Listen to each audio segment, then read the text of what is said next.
Închide ochii și ascultă această rugăciune în momentele în care mintea ta nu găsește o soluție pentru o situație anume.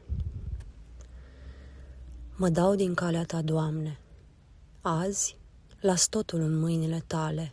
Așează-le tu, așa cum este cel mai benefic pentru binele meu cel mai înalt.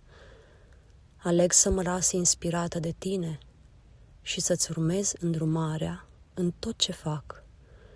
Îți cer, Doamne, luminează mintea să înțeleg care sunt pașii pe care trebuie să-i fac. Cine sunt oamenii care vor veni în calea mea pentru a mă ghida corect. Deschide-mi ochii să văd semnele tale, urechile să aud îndrumările tale și dă-mi curaj să aleg cu inima.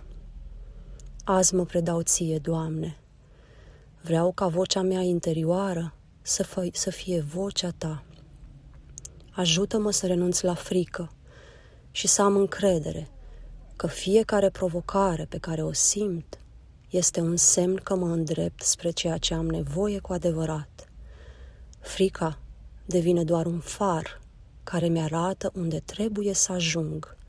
Doamne, ia din mâinile mele povara grijilor și în locul lor așează pacea ta.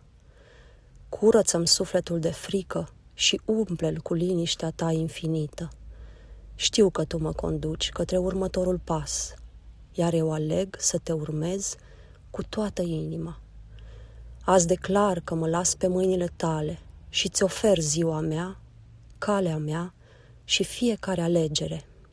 Credința mea este mai puternică decât orice îndoială. Orice om, orice situație pe care o primesc astăzi în viața mea vine direct de la tine și voi ști că toate sunt pentru binele meu suprem. Mulțumesc pentru tot ceea ce faci pentru mine, Doamne.